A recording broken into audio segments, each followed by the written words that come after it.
So Fire Force with this week's episode, unlocking finishing moves, which is such a classic kind of designed for a battle shonen, but honestly you don't see it as often anymore, so it is nice to have a series like Fire Force, which does have a lot of like retro kind of classic battle shonen feels, while actually at this point doing something a lot more interesting and unique than a lot of those shows from the past. So it is kind of a breath of fresh air in a weird sort of way, where it's such an overused design, but we haven't seen it, or at least I haven't, in a good battle shonen in quite some time. So it was a welcome surprise, and all the planning and preparation kind of basically getting the minds together of all that we could trust, saying, okay, what do we know about this cult? How can we stop this? We gotta prepare our soldiers, because they definitely aren't ready for the war that is going to come sooner rather than later. Another really good episode of Fire Force. The intro to the episode was actually quite humorous. It kind of balanced every type of like ridiculous and balls to the walls insane comedy that the series has been known for. They reintroduced Tamaki's quirk of basically sexual assault. They kind of toned it down for a while, which I did appreciate. They did bring it back, and now, it's gonna be here, whether we like it or not, but it's such a small portion to the episode that it's like, it's not for me, but there's all this other ridiculous comedy that I'm sure a lot of people don't like, but I love, like Arthur having his donkey head strapped up on the wall, or then seeing other people kind of take advantage of Vulcan's creativity and wearing a horn helmet. Like, there's so much ridiculous comedy in this series that the stuff that I don't like, it's such a small portion of the episode, and the stuff that I really like about comedy is also a pretty small portion of an episode that's not going to hit everyone's funny bone, right? It was just like a way to ease you into the episode, get some laughs out of you, or just make you think these characters are so ridiculous, and that's why we kind of appreciate them at this point in time. To then, the actual really interesting points of just seeing all the different characters kind of link minds and say, what the hell do we know about this group? Which I actually really like that. In a strange way, it almost felt like a recap, but not being a recap. It was actually a really effective method of storytelling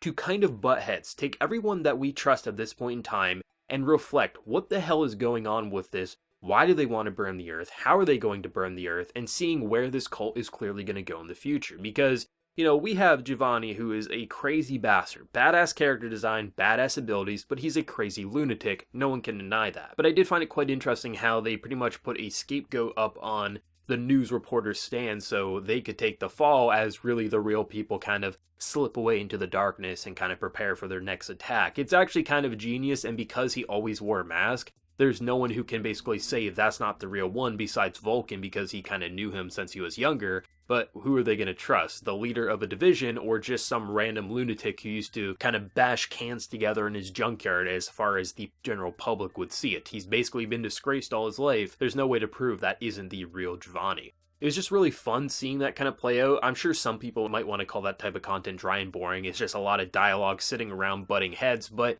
it's something that I think you really needed, especially now that we're 3/4 of the way through the first season of Fire Force. There's been a lot that's happened, both good and bad and just crazy and hilarious. But this cult, we still don't know what their true endgame is, besides obviously the inevitable, the world's gonna burn basically. But there's still so much craziness to their lunatic mentality that I found it very, very entertaining and just worthwhile to have that on screen, while also incorporating some fun comedy with Princess saying, why is she sitting on top of the couch? Well, I don't want to be on the same level as you mongrels, basically, and then forcing others to sit on the floor like a dog. He thought it was a joke, and she took it actual literal. I love that character. She started off as someone who was like, I've seen her before in different anime. She's fine. I don't love her, don't hate her, but at this point in time, her everyone sucks but Shinra attitude is something I adore, and I just continue to want to see more. How she walks all over people, and then she tries to give her love to Shinra, and Shinra just flies the hell away. I just love that. It's so simple, but I really feel like she's grown into a really interesting role, a much more interesting role than where she started off as, and that's kind of the cast as a whole. They start in one place, either you like their introduction or you're like, I've seen this before.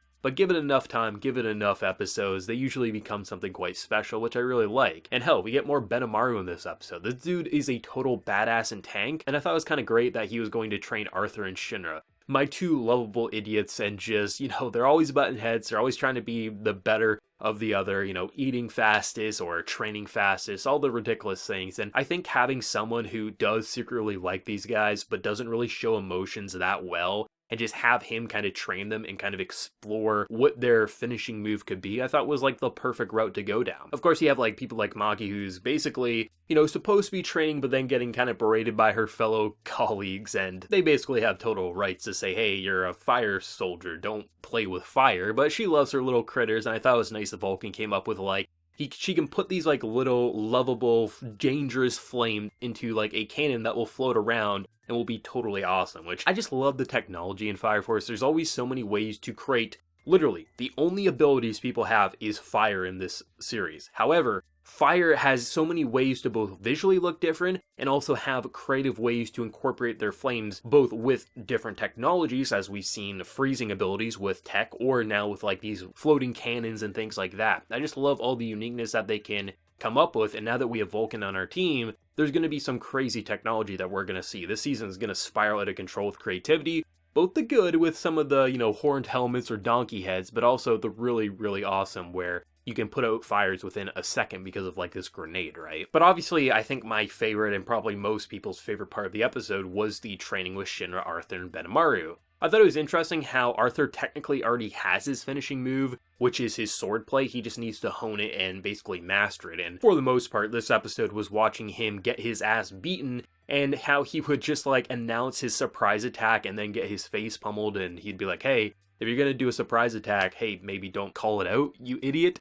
And then by the end of the episode, he tries to sneakily do it and he still gets a foot to the face, and Benimaru, just being the troll that he is, has to compliment him for at least not announcing his attack, as, Arthur is just kind of sitting in a corner, just bruised, broken, and just probably quite depressed, feeling even worse than when he realized that his amazing horse was just a donkey head strapped to his crotch, right? This is great. But Shinra definitely stole the show in terms of where his abilities was going. I think Shinra has some of the coolest abilities in this show. Yeah, he's the main character, so you associate, he would usually have the coolest character arcs or the best abilities. That's typically how a series such as this goes down. But the idea of just flames on his feet, that could easily be just like, okay, what's so cool about that? And then we have the whole like linking to his brother. There's this conspiracy with the devil's power. But to see the idea that they're trying to master him to put it into like basically jets. So he would concentrate his flames in such a way that he would have supersonic speed. I was like, that's actually kind of clever and will be incredibly hard for someone like Shinra to master. He's very hot-headed. He's just all about, right here, right now, we're going to hit people, and I'm going to come flying. His flames have always gone all over the place, right? It's definitely not a controlled flame. He knows how to use his abilities, but he doesn't have that mentality to very concentrate like someone like Benimaru could. And I was like, are they going to be able to do this by the end of the episode? And I thought the idea that